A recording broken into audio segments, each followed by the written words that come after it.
เสียบเอาเต้นเต้นดูดิบันนึงกำพัวบอกไปกำพัว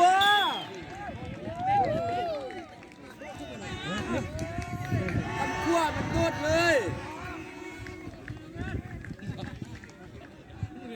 บันเองบอกว่ากำพัวมันพุ่งเลยดิบันไปยืนอยู่พุ่งยึดย่าหนกบ่โดดมันซื้อก็มีหนกเอามุมนั่นตัดสินใจเลยตัดสินใจมันใจห้อนนิดนึงโอ้ไอ้คนใช่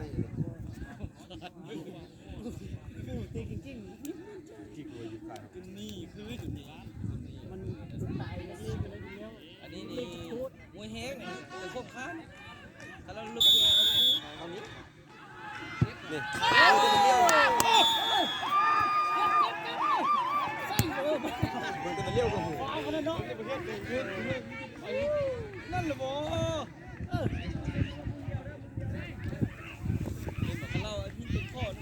ตัดสินใจปะมุมหนึ่งนะเนาะ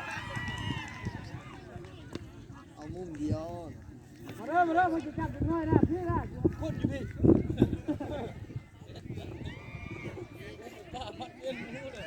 มาเริ่มพี่น้อยนะกูจะชอกนะ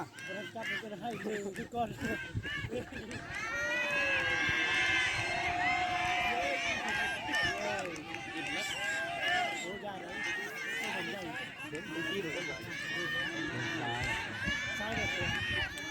มาได้ฟ้าแล้วลุ่มซ้ายโอ้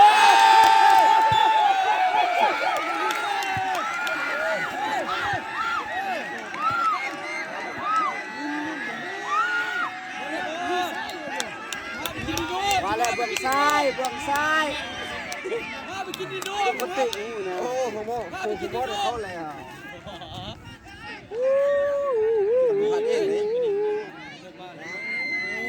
จุดนี้นี่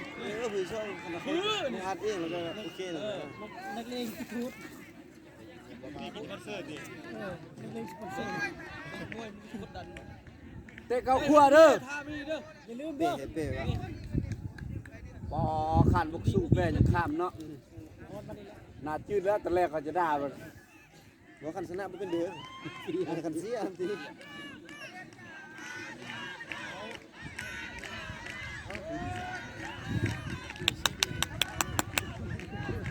ตัวเสียขักนั้นเนาะ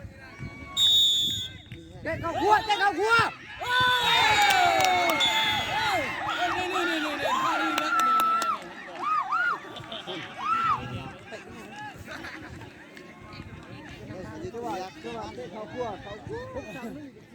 คุณเยอะครับเซฟเอา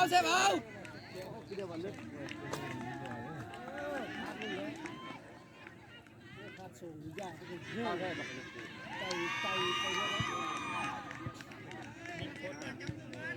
โอ้บุรีพุทธเสียบแล้วมันนี่จะไม่ตื่นแล้วเธอจะเสียใจ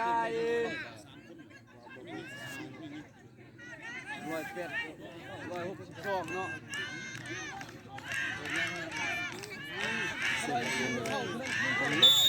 กำชายเด้อ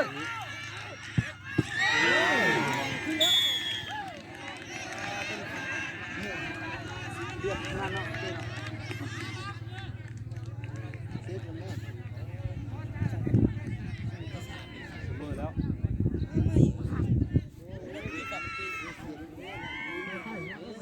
ใช่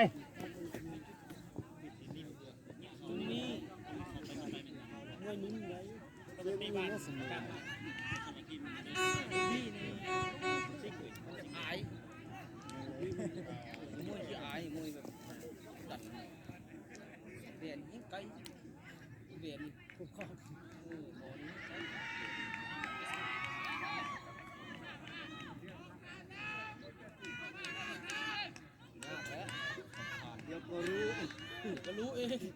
จะเตะซูมเด้อเตะต่ำเลยเตะต่ำรถต่ำเรือมันยังไม่ทันโอ้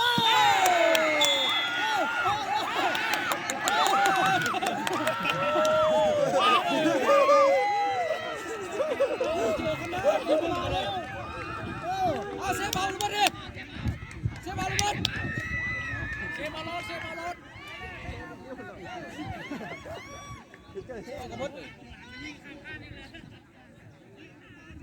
เจ็บเอา เดี๋ยวซี่เลยตรงนี้มีซื้อเลยเดี๋ยว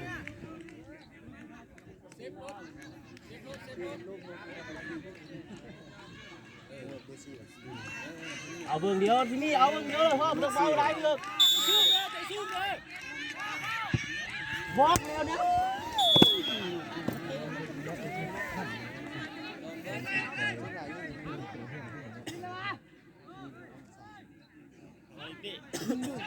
มีคนปิดเองอย่าไปพาดเลยพาดนี่เลือกเลย ตามเลย